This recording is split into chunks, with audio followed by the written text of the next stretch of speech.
personally, I feel like I haven't really experienced my culture to the standards I want to reach, to the point where I'm like, okay, I'm going to bring this element into my work. I definitely want to go back and see the culture it is now, because what I have in the back of my head is like a 5-year-old. What do I know then? I've been linking with CEOs. Told you my time is rest assured until I see me some checks and O's. Hi, beautiful souls. It's your girl Lebena, and we are back on another episode of Chop It Up with Lebena, a show where I speak to people who inspire me and we dive through culture, entrepreneurship, business, travel, through the intersections of art. So today I have with me interior designer and photographer Aliya Logun. Yes. Really tried with the last name. I'm sorry.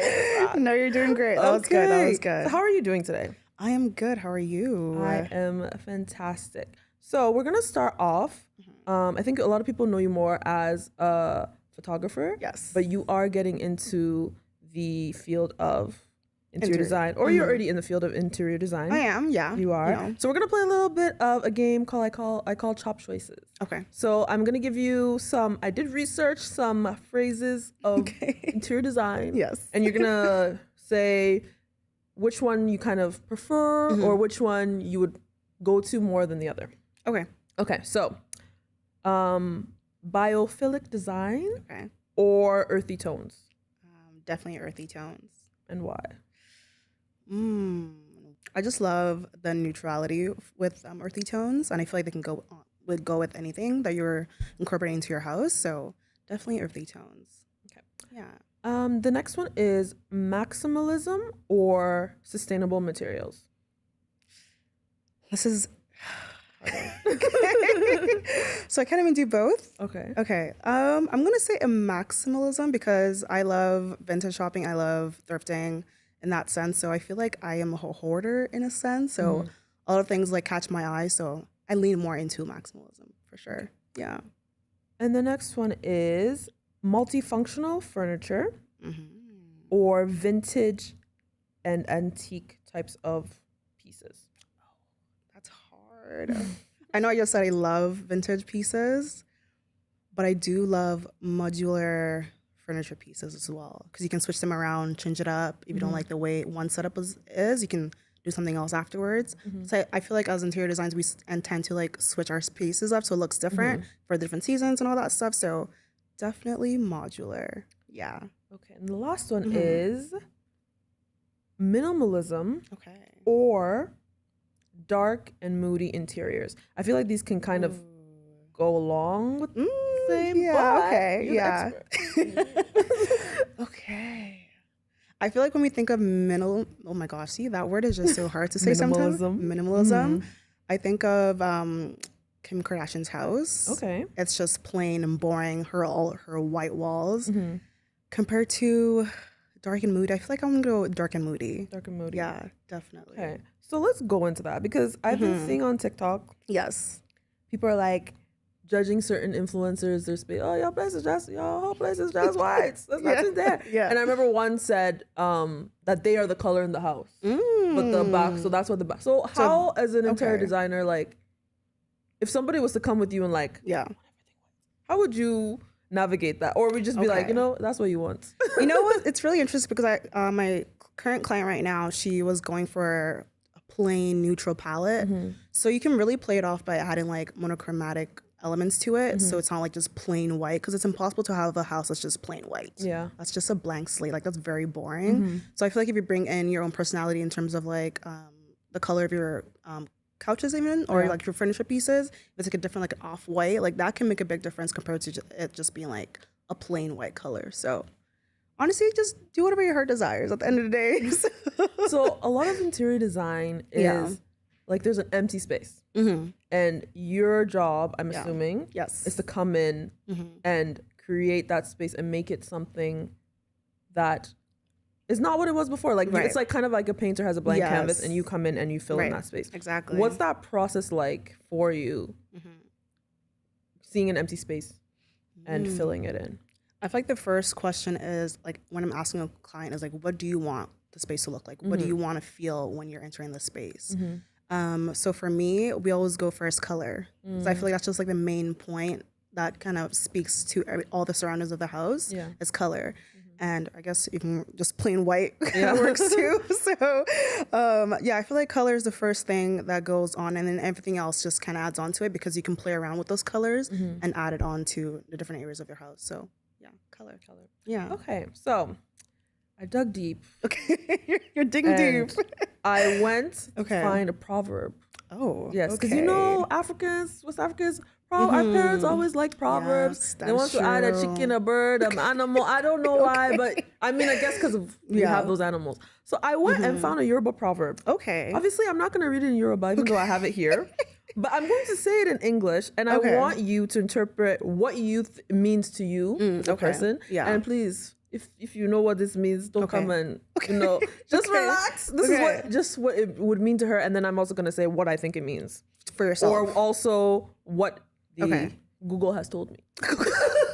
Google has all the answers. So yes. So the translation is the sky's eye is different from the eye of a bird, and the eye of a bird is different from the sky's eye. Give us the wisdom. The wisdom. Okay. That's a really good one. I kind of want to hear it how it sounds in Yoruba. I'm not even gonna stress you. I'm never gonna stress you. It's fine. Do you speak Yoruba? I do. And you understand it fully? I do, yeah. Okay. Yeah. Next time, okay, that's really good. I feel like it means that we interpret things very differently, or we see things differently compared to another person. So the way you perceive something is different from the way I perceive it, or the way you see it is different from the way I see it. So like I said, like going back to interior design, if I'm going to a space, the way the client might see their space is different than the way I'm looking at it. Especially with the ideas that they're coming at me with. It's like, okay, this is how your space should look. And then compared to them, be like, okay, well, I want all this, but it's like, it wouldn't work. But I guess it's just the way you perceive things differently. You're spot on. Yeah, I feel like that's what it is. That's what it means. Yeah, so you're spot on. I don't even have to dig into that. You got it right. Okay, awesome. Okay, so let's talk a bit more about photography. How long have you been doing photography now? I'm going to be 5 years this year. And how would you say has the journey been so far? Challenging. Yeah. I feel like there's a lot of learning curve that comes with photography because there's so many different things you can apply and learn. People just think it's like clicking the shutter speed and it's like, okay, we're done, where you get the photos. But no, there's so more that goes into it. Even just us being as creative, there's so many things that we're thinking about before we even talk to a client or do a shoot. There's just so much to it. It's challenging. Okay. Yeah. So I have a 5 senses question. Okay. So this question is, how do we phrase this? So whether, let's say you were to close your eyes or you were in really deep thought. Okay. And maybe it's a place that it's already existing or it's a place that you kind of create. Okay. So using your 5 senses, we can go through them one by one. Okay. Seeing, hearing, feeling, tasting, touching. Yes. So what would you say you're seeing? Ooh, right now? Yeah, so if you were deep in thought, or your eyes were closed and you've created that world or you're in that world or the world exists, what would you be seeing? I feel like whenever I think about this, my mind goes back to how heaven would look like. And I feel like it's something I don't know. This is an interesting question. The way I sense is that calmness and that peace. Okay. But also the way it would smell or feel would just, I don't know what it is.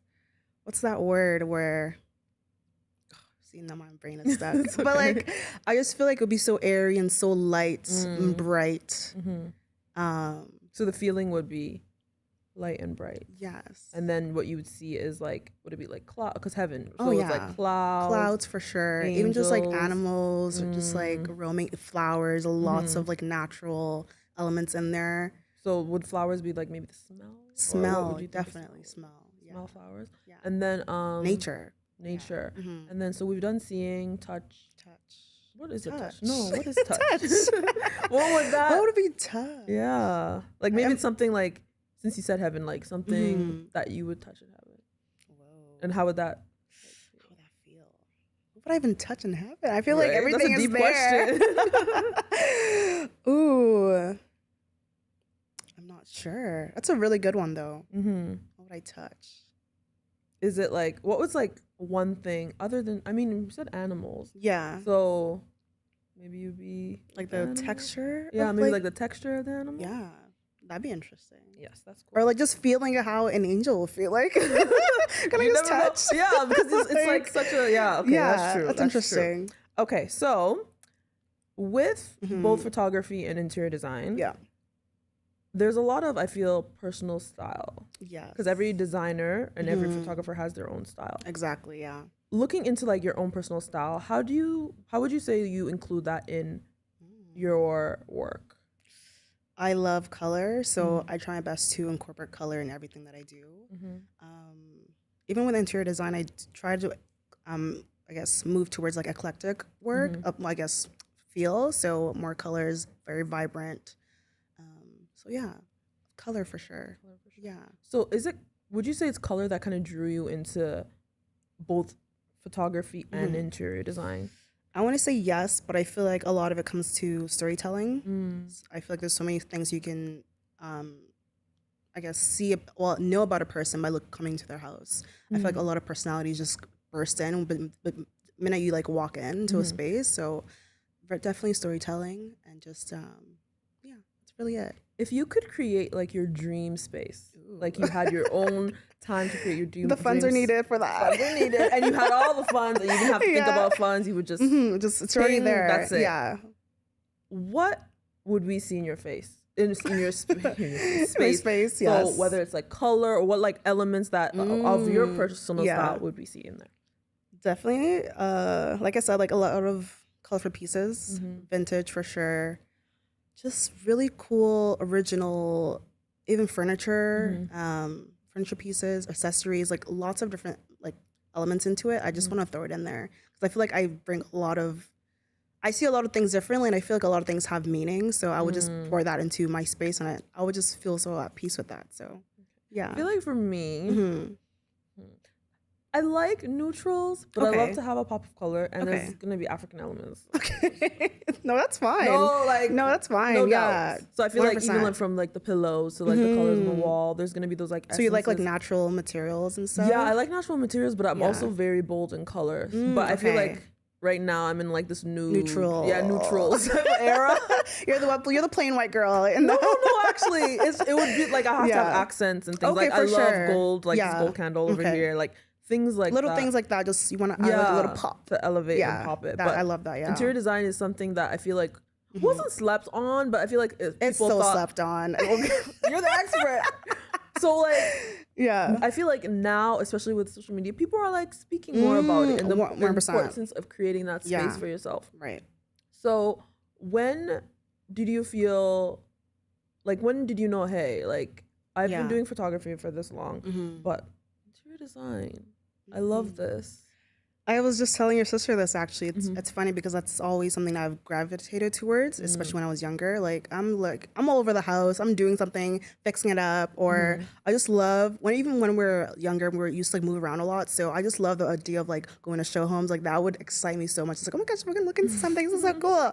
And I love even like with our current house that we got right now. Like I still remember how it looked vividly and the whole setup. So I've been really drawn into design. I've been drawn into interiors for forever. So yeah.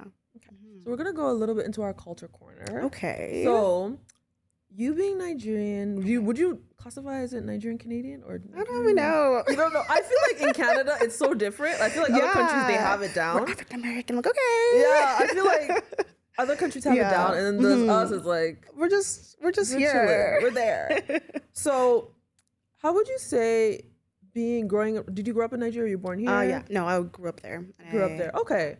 So, how would you say that has influenced like your photography and like what you look forward to in like interior design? How do you incorporate those elements? It's a good question. I feel like I'm not there yet. Personally, I feel like I haven't really experienced my culture to the standards I want to reach, to the point where I'm like, okay, I'm going to bring this element into my work.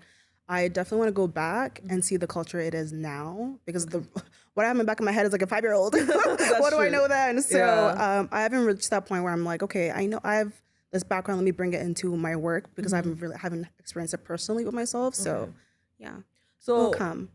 You said something about you just said something about like you feel like you haven't been in the culture deep enough. When, like, other than you going back, but like when you do go back potentially, what do you see as that thing that you'd be like, okay, now I'm in the thick of it. I feel like I'm culturally in tune. Okay. That's a good question. Honestly, I feel like when I get there, I would know, because right now I'm thinking about it. I'm not too sure what that would be, what that would look like. But yeah, that's something I have to think about for sure. For sure. Yeah. So being Nigerian, and you told your parents, Dad, I want to be a photographer. And then now you're like, I also want to do interior design. Yeah. How was that conversation? Left and right. What did that look like? So I have a background in HR. That's what I did initially. So I did that for a whole year. That was not it for me. I just hate the corporate world. It's just not for me. So tell my mom I told her initially I wanted to do interior design, because like I said, I'm just been gravitated towards. So she was like, what? You know, that casual response of like, what do you mean? She's crazy. She'll think about it. She'll come back to me later and think of something else. So I was like, okay, I'll just go to HR instead and see how it is. Did not like it, obviously. But honestly, for me, what makes it easier is because my sister, she's an entrepreneur, so she does hair. So me coming to them like, hey, like, I kind of want to do this. They're like, oh, okay. We see your sister doing it, so why not? This is fine. This is normal. This is possible. Exactly. There's money there. So yeah, it kind of helps. Okay. Yeah. So being around, like, your sister being an entrepreneur, and maybe you have friends in the creative space. Yeah. Let's dig into a little bit of community. How do you feel like community has helped you in your endeavors in like taking the plunge and taking the push to be like, you know what, like, I am gonna take the first step, be a photographer, be a honestly, the community in Edmonton is so good. People will be surprised if they see Edmonton's like, oh, nobody supports each other, but it's the total opposite. I feel like if you're really trying to pursue something, they will back you up 100%. Especially if they see you doing the work, it just comes naturally to you. Especially now with photography, the African Center has been a really good help with like creatives and stuff, because they promote you in different ways with pop-ups and just like exhibits. Even I think 3 years ago I did an exhibit for IKEA, and that was through them. So that was an amazing opportunity. So yeah, the community here is so great. It's so underrated. I feel like it's like probably the last month that like I re-understood the importance of community. Because I feel like community is something I ran away from for so long. I think because I felt like I put a lot in the community. Yeah. And then I got so hurt that I was like, bye. No. Like, yeah, I get that. No more. So what would you say to somebody? Maybe you. What, like, having that, being nervous or anxious about like going back into community. Okay. I think it's just speaking about what you want to do and being confident in it. I feel like people will support you 100%. And when you start small, let it be your friends, and then they will put in the work to help you and support you. And I feel like that little small support can do so much, because then they will start putting your name out there. Like, oh, my friend does this and that, and it's like, okay. And you're like, oh, where are all these clients coming from? It's like that one person saying your name in like in the back end or in the secret place. That's how it comes.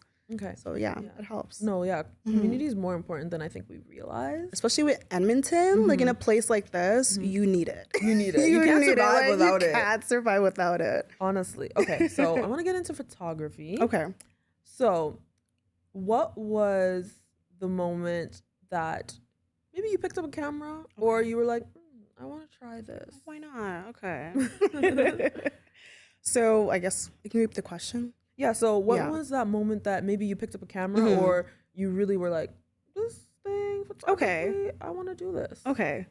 Funny story actually. My mom was telling me, what are you going to do with your life? Pretty much like that kind of question. And she was like, well, your sister does hair, she cooks and stuff. And like my grandma does all sewing. She was like, so what can you bring to the table, you know? So I was like, okay, I can pick up a camera, because we kind of like had one in the house. So I just picked it up. My first shoot was actually my little brother. Okay. I did it like right in our backyard. So that was really cute. And I was like, okay, this is fun. Like I can do more with this. Like, why not? So did more shoots with him, because he's just so easy. Like kids are the easiest thing ever. But yeah, just after that, it kind of just like went, it sparked something, I guess. Sparked something. Yeah. So, other than the photo shoot that you did with your brother, Yeah. what was the first photo shoot you ever had? What was that like? Like a paid one? Yeah, where the money resides. The money resides. Ooh, my first ever photo shoot. I feel like it was, oh my good days. My first ever photo shoot. That's a good question. I feel like there's a lot of things coming to my head, but I might be wrong. But I think one of them was one of my sister's clients. She came up to me and she was like, I want to do a photo shoot. And we did it at this theater place. I'm not sure, but it's downtown. And I'm looking back at those photos now. They were horrendous. But we all start from somewhere. Oh, I know. I just feel like now if I went back there and told her, oh, let's do this again, it would be way better. But yeah, that's my first one. It was fun. It was challenging for sure. So yeah. Like, going back to that, like looking at past work, because I look at past work like, side eye. what are you doing? Yeah. But I think it's like a lot of people forget that like you graduate, like you evolve, you graduate, you 100%. learn over time. Yeah. And it's like for me, I'm a perfectionist. Sometimes I'm like, it has to be this way, and then I'm not starting it. But like, it's important to like also start. Yeah. So you have something to give and to share, and then you grow in that process. So what would you say to somebody who's like a perfectionist and they just like, or like me, you take a lot of content and you just never post? Oof, that's a lot of people. So what would I say to a perfectionist? Yeah. Interesting. Or somebody who is just like, I want to pursue this creative endeavor, but like holding back at all costs. I think the best advice is let yourself go. Just letting yourself take up space in that area that you're doing. Just letting the creativity flow, but don't put too much pressure on yourself. I feel like there's so many mistakes that you can make, but you learn from it and then you come back better. So yeah, just letting yourself go. Just let things flow. Don't stress too much. I 100% agree. And sometimes even people will be like, but you I know. I think sometimes you just have to post and go. Exactly. You just have to like stop thinking about it so much and just like post and go. But you know what's really interesting about that? The fact that Instagram has the schedule thing, it is your best friend. It is. You make sure schedule, leave. Yeah. And you're like, oh, why am I getting all these notifications? Like, oh, I posted something. And it's like, oh, okay, nice. So you just let it be. Don't even look at your phone. Yeah. Just close it and then go with your day. Yeah. Keep it up. So getting back into, let's say like photography. Let's use photography for now. What would you say are like some dream projects that you would want to endeavor in? Because right now I see with like photographers, or like a lot of people who started during COVID, there was that time that people were doing like photo shoots on iPhone through FaceTime. Through FaceTime, Shout out to those people because I don't know how they did that. No, if honestly. it was me, I feel like I don't think I would look that great. But people were like on it. Yeah. So like, I'm kind of wondering like, what are some endeavors you want to get into with photography that may not be traditional? Oh, not traditional. Yeah. That's really interesting. I feel like I want to do travel work. Like I want to go, I guess people already do this, like those crazy magazines, they already go to different countries and do it, but I don't know, I want to elevate it a little bit more and like incorporate the culture there. Okay. I feel like that's something I would want to do and push myself as a photographer now and do that. I don't know, maybe it's not out of the ordinary, but like I feel like everything's already been done.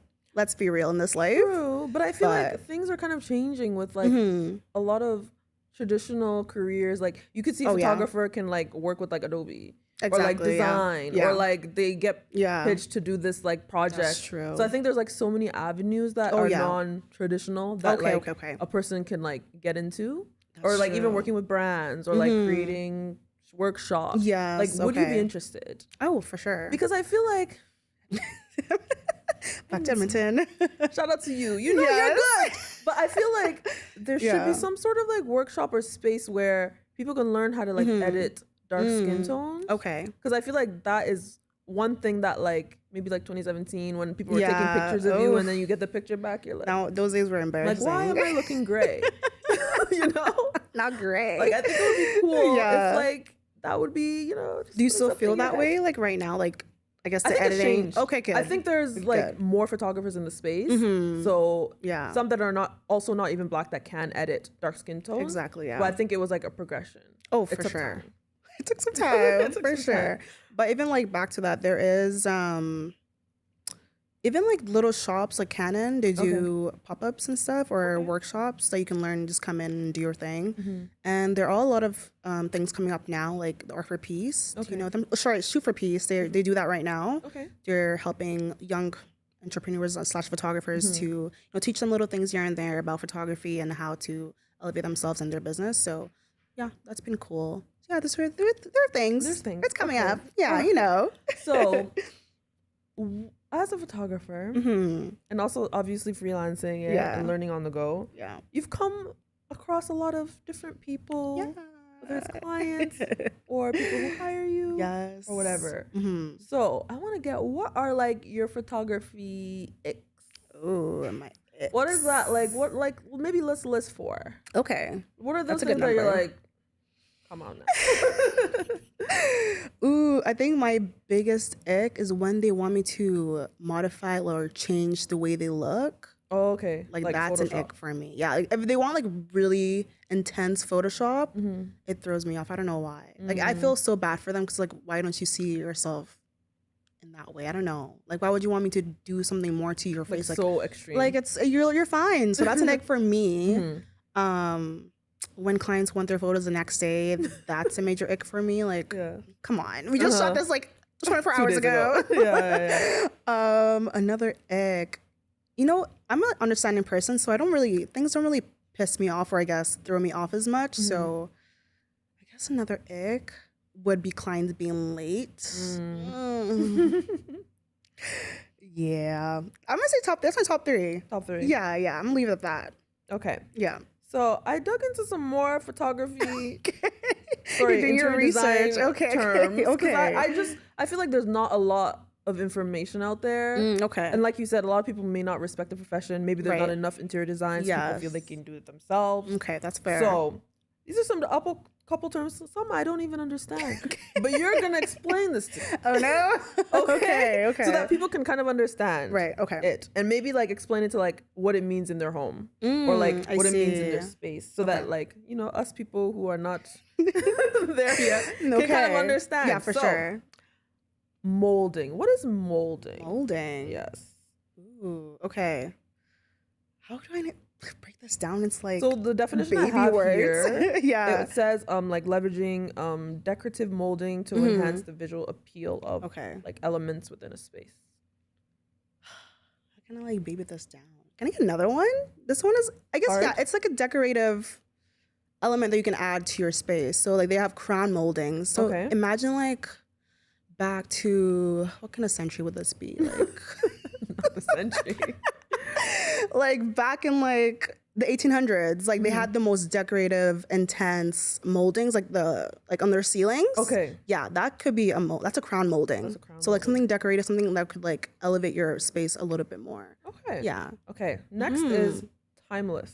Timeless. So like timeless pieces that can stand the test of evolving trends. Okay. That's what it is. It's you can use it forever. It can always be, I guess, not trending, but it's always gonna be something that's, how can I say this? The word is there and it's leaving my mouth. I know. It's a piece that's always gonna be here forever. It's timeless. It's always gonna be there. Like you can never go out of trend. That's what it is. Okay. So what is a timeless piece? What would you say is like a timeless piece? Definitely leather furniture. It can never go. It can never go. It's always going to be here. Yeah, exactly. Okay. So the next, I feel like this word, everybody uses it, is curated. Okay. Because people use it also for other creative terms. Curated pieces. So curated. Okay. I want to say personal. Yeah. Like close and like to you. Yes, close to you for sure. Yeah. Okay. The next word is reclaim. Reclaim. So, okay. I was gonna give you a little definition if you're not sure. But if you know this, we're good. Okay, reclaim. They use this mainly for furniture. Okay. So reclaim pieces or furniture that's been like down like the drain, like that's been messed up. So wait, am I getting this wrong? Getting this mixed up with something else. It says reclaim is embracing sustainability, reclaiming materials into your designs. Okay. Sort of. Oh, I guess there's 2 different definitions for that. Give me another one. Okay, so the next one is restraints. Restraints? So it says balancing variety in a space that requires restraints. So how do you achieve like a harmonious balance when incorporating different elements? Oh, I like that one. I think just going back to what I said about color, definitely you can utilize that for sure. Making everything harmonious, making everything work together. Especially if it's like different pieces from different times, you can definitely use color to bring that back. Yeah. Okay. So next one is cool colors. Cool colors. Cool colors. Shout out to Google. So this is saying like cool colors can influence the atmosphere of a room. Okay. Oh yeah, cool colors, like warm cool colors. Okay. Even the light that you're looking up right now is a cool color. So this blue. So blue is also considered. Yeah. So what would red be considered as? Red is warm for sure. Warm. Yeah. And orange would be warm too, because it's like the same. Yeah. What about green? Green is definitely cool. Yeah. So it's kind of like color theory. Yes, definitely. Yeah. Okay. Okay. The next one is focal points. Ooh, okay. You need a definition or you got No, we're good. Okay, think about it like this. Something that catches your eye the minute you walk in, that's your focal point. Okay. Yeah. Like a nice art piece or a cool, like, crazy antique piece that's like just on your, I don't know, just in the middle, like in this section, like right here, like this table could be like your focal point, or just like a nice art piece could be your focal point too. Yeah. The next one is a negative space. Ooh, it's all around us, girl. So like, how does someone like balance that in? There's so many ways you can use negative space. And for me, I feel like you shouldn't fill up every space on your wall. Okay. There should definitely be some breathing room. So in your walls. So like right now, what can you see behind me?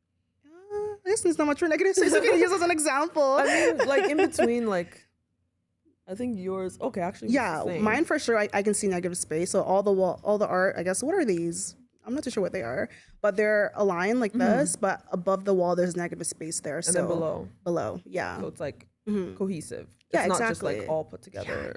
Yeah. Okay. Next one is texture. Ooh, texture. I think of texture. I think the first thing that comes is pillows. Especially when you have like a neutral, simple furniture piece. Definitely having some accessories or just like soft furnishings that have texture to kind of bring that space to life. Yeah. Okay. So, how long have you been in this interior design space? Realistically, it's been a year. Okay. Yeah. So I've been dabbling into it for a year or so, and right now I work with a contractor, so I help them with some of the designs as well. A lot of commercial and residential. So yeah, I've been doing this for a while. When I think guess. of interior designers, I think of real estate where they have like I don't know if they use interior design for that. Well, they would have to set up exactly. They have to do staging for that. Staging for that. So is staging a part of interior design? It is. Yeah. Okay. Yeah. So could you walk us through like what's like a day in the life of you on the interior design side? Okay. I'm gonna use my work as an example. I feel like it's not that interesting. No, but I think it's interesting because, like you said, it's like a field that people don't respect as much or see the importance of. Okay. So I think you letting people know like what it looks like. Right. Okay. So it could be like, do you start meeting with a client, then you're like talking mood boards, or are you not a mood board person? For sure. I guess I can give you like a rundown of how the process kind of works. So we meet up with the client, talk to them, what they want, all that stuff, and then we set up a mood board to see what kind of feel they would want for their space. Then afterwards, we do sample boards where it's like more in detail of what their space will actually look like. And then we do furniture selections as well. So that's what we're actually incorporating into their actual space. So it's not just like, oh, these are just random ideas. But no, this is what we're actually using for your space. And then we go out for sourcing materials, sourcing everything in between from the furniture, from just everything really. Even like the color that we use, like we go into that, and then we go to different trades, meet up with them to get everything in order, and it's a lot of intense work, a lot of driving around. I would say so. You have to go and look for things and exactly. That makes sense. Yeah. So let's go into some myths. Okay. So what are some myths that people have about interior designers, or maybe it's not as in a wide scope, but just like you've noticed that like are not true? Okay. That they're not needed. simple. That's a big one. Okay. Because then you like when you even like think about it for staging, for instance, when you go in there, who do they think is gonna do that? Who do they think is making them like imagine like how they would be living in that space? Like who do they think is doing that for them? So that's what it is. That's really what it is. So yeah, reimagining people's spaces. Yeah, I really like that. So next up is, how is it like client wise when you're working with a client? Maybe they're new to interior design, but they think they know everything. They think they know what goes here, what's that, but they're like, they want your opinion, they're paying you, but they're like, but this should go here, this should go there. Yeah. Well, how do you kind of navigate when working with that so that they can like, I don't mean it like they have to show you respect, because obviously they should, but like what? Yeah, like how do you navigate? Okay. For me, I think of it as the needs and wants. So they have all these wants that they want in their space, but in reality, that they just need to go back and think about the needs they need for their space. So for us, we'll come in and be like, hey, like you don't really need this. This won't really work. But then maybe give them a second opinion, thinking, hey, this might actually work better. They're like, oh, okay, I guess that kind of makes sense. Because at the end of the day, all these things that they want in their space are wants, like I said. They just wants. You just want to fill it up with like things that they think they like. Okay. But at the end of the day, it's not gonna work out or be cohesive with everything else that's gonna be in their space. So Okay. yeah. So when people are looking to hire an interior designing, which is you, of course, that's all you're hiring. Yes. What kind of questions do you think they should come with? Okay. So that it can make like your process easier. Okay. What questions they should come with? I think the one question is, how long is this process going to take? So I think people think it's going to be like, quick, we're done. But there's so much time and effort that goes into it, especially when it comes down to like furniture selections. It's a lot of work. It's very time consuming. Yeah. So definitely their time frame is what they should be asking first. Okay. Payment for sure, because people have budgets, but they're not reasonable budgets. So, and it costs more than they think it should cost. Exactly. Yeah. I honestly feel like it's really best for them to do their own research beforehand, or before even just like asking someone to help them with their space. Because at the end of the day, like I said, it just comes down to budget and what they pretty much want. So yeah. Question. So you know a little bit about me, but you don't know much. Yes. If you were to create a space for me, let's say I want a personal office. Okay. Yeah. What kind of colors, textures, elements, like obviously we're thinking, would you like create for me? Just from what you know so far. Okay, from our conversation, you said you like neutrals right now, but you also like a pop of color. I like that. So for an office space, I would definitely make, see, I don't want to make the space overwhelming. So I'll make your walls neutral for sure. Okay. But then when we go to accessories and like soft furnishings, I would definitely add the pop of color that you would want. Okay. And then make like, maybe like the table that you would use for your for your office would be like a nice neutral wood table. I feel like that'd be really good. And even for the chair, that could be a pop of color as well, like a nice vibrant like orange like you're wearing right now. Yeah. Like a nice pink, like a very soft but very feminine. Like I feel like that's you. Okay. Yeah, that's what I would do. And some artwork, and I feel like that's you. You gravitate to a lot of art, a lot of things like that. So to a lot of art. I would definitely add in some art in there. Even like if it's like more what am I gonna say? Like local art for sure. That'd be really cool. Or even just like a personal that you like from your travels, or just like where you know, places like that, like from your background, like from Ghana or Nigeria, things like places like that. I would bring that into your space as well, so you can feel, you know, like you're at work, but not too much, where you're overwhelmed by the space. So yeah, that's what I would do. Yes. You, don't worry. Even when I live out the country, I will FaceTime you and we will do the interior design. Don't kill me. For sure. So going back a little bit into culture, what maybe it's like what cultures or what pieces or spaces have you been inspired by that like have and add cultural elements? Maybe you can name like, whether it's maybe you visited this place and you saw this and it was like, oh, I'm going to keep this in mind. Yeah. Or I feel like personally, I go off of culture and I see like what people use that will make sense to them. Okay. Because when I went to Italy, that was like one of the first things. I'm like, people live so differently. And I love the way people in Italy use the different like natural pieces that they have within like their surroundings, or just like just natural elements that they have in Italy. I love how they incorporate that into their space. So that's really cool. I feel like sometimes, I feel like I'm missing the question, but say the question again. Yeah, for sure. It's like what cultural elements maybe you've seen or heard, or something that inspired you, like, wow, I saw this here and it's from this culture that I really like, and I want to incorporate that into maybe a project I have or into like your own personal spaces. Okay, yeah. No, just going back to that, like different cultures like that I saw in Italy and like how they design their homes. Like it's way different from the way that we design here. We're very, I won't say farmhouse here in Edmonton, but it's like, all the words are like leaving my mouth right now. It's okay.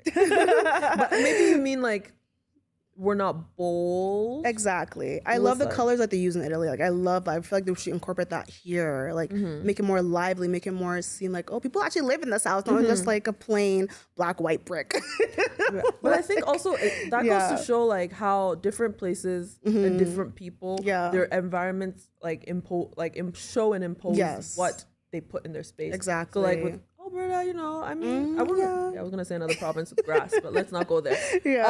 Here maybe people are looking for more, like you said, that barn vibe. Yeah. Or like, I don't know. I don't want to say I don't know why, but I guess like the area that we're in also influences what we take in when we look at space. That is true. So I feel like that people don't really think about that, and I think that's something to definitely think about because that's what like drives you. That's what inspires you. That's what the thing is, like with that, every culture is different, so we're not gonna do the same thing everywhere else. Like there has to be, it just has to be different. I feel like regardless.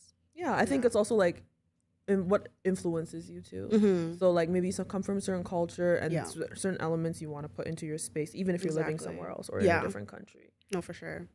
Okay. So we've come to the part where you get to ask me questions. Okay. It could be a question or two, depending on how much for you. But yes, free reign. I don't even let me know how much. How many questions I can ask you. 2. Let's go with 2. Alrighty. This might seem like a very like HR question, but like, what do you like most about your job? Like working in socials. Yeah. Backstory. I was a Tumblr girly. Ooh, yes. 2020, not 2020. 16, 17. Okay, that was like peak Tumblr era. Yeah, I just remember one day, like I was just on the app. Like I just got addicted to it. It's to the point where Tumblr would even tell me like I can't post anymore. Oh, really? Like that's how bad it was for like a good year. I know they could do that. And I just remember like going from 100 followers to like 8,000. And then like now it's like 42. Wow. And this is like before like social media became what it is. Yeah. Because I feel like Tumblr is the original Twitter. Oh, 100%. So I just loved like engaging in conversations. A lot of it was like culture themes as I love, but it was like self-care, self-development, or like history, which I also love. Just learning about people. And that is like really what got me into social media. Because I was like, this thing that I'm doing, and I'm on the phone all the time. You might as well turn into something. There has to be a career for it. So one of like there's a documentary filmmaker that I follow, and I was kind of like looking through her LinkedIn. I was like, what did she do to get to where she is now? And it said social media. I was like, I'm doing it. So I'm already here. So why not? So it was like, it just kind of worked and made sense. Right now I'm at a point where like I really love the strategy side. Okay, that's awesome. I really love like consulting. I tell you what to do, you do it. Okay. But like I really love the strategy side of it. I really love to think of different concepts, different ideas. And like bridging them together and putting them together. So I would say that's what I love about my job. I think there's like no limit to what you can come up with. That is true. Yeah. It's endless. Yeah, it's endless. But even though like everybody's like, oh, social media, anybody can be a social media manager, which to a certain extent can be true. Right. But there's certain elements, and I think it teaches you a lot of things because you can delve into marketing. Yes. You can like look into like diversity and inclusion, like who is on socials majority of the time. It gives you like a little bit of psychology, like how people think, how they feel, sociology, like how people interact. So even though it might seem like, okay, like it's social, there's so many different aspects of it. Right. Okay. No, I like that. That's really fascinating. I never thought about it like that, especially with Tumblr. Like, you're like, I can do more with this. No, that's awesome. I think my second question was related back to culture. I guess, how do you bring that into what you're doing now? I feel like I struggle with that. Okay. If I'm working on like my own personal projects, then I feel like I can bring those elements. Okay. But I'm at the point where I feel like I want to involve that more, but it's like how? Right. Because I feel like right now, no judgment to anybody, but there's a lot of like content surrounding like Africans in the diaspora and like how they don't fit in back home. Yeah. And which is great because that content That's how I is feel needed. too. Yeah. Yeah, but I always feel like, what can we make that's different? Right. And I think like I was talking to somebody back home and they were talking about like, oh, but like if you're in Canada, US, you get these grants, you can do this. But it's like some of the content is not the same if it's not filmed on the continent. true. Like you can't like evoke the palm trees. Oh. Like, you know, in a different space. Like you can try. You can try, because but I think, it won't be the same. exactly. Like I Yeah. think there's a portion of being African here in Canada or in the States that like, it's true. Like if you think about something like the grocery stores we go to that like you buy your certain foods and stuff. If you think about like certain cultural events, like there's things that we have done to like preserve our culture. Yeah. But there's also certain things that like I feel like just works on the ground. That is true. Like I feel like there's a certain different energy, there's a certain different feel. And I feel like here there has been like movements to like get that and people We're getting have, there, yes. But I feel like being on the ground, like there's nothing like being on the ground. Okay. I like that. That's awesome. Wait, I just had one more question. Yes, so go. since you're a creative as well, so what other things have you delved into that's creative that kind of like sparks your creativity more compared to like what you're doing now? Well, writing, Okay, love that. like the journalistic side. I went to school for journalism. Okay. That was always a part of me, but I've always been very interested in like artistic directing, creative directing. Yeah. That's like the thing is like branding is like huge to me. I love like breaking down a brand, building a brand, figuring out like the elements of a person and then like drawing that together. I think coming back to like culture, I think I'm like, Yeah. if we take this certain thing that we're already using and maybe it's not owned by us, how can we like put us on the forefront? Like, I think I always look into that way. So that's like a project that's on my heart to kind of get and navigate us into that space. That's awesome. So I don't know if that answers the question. No, you're good. That was really good. I like that. It's making me think, so that's good. Right. Yeah. So thank you so much for coming on the No show problem. today. So this has been Chop It Up with Lebanon. We have been here with Aliya Logun. Yes. And she's a photographer and interior designer. Can you let people know where they can find you? My interior design page is in the works, so that's for later. But you can follow me at Aliya Lo Photography on Instagram. And, Thank you so much. Thank you. Bye.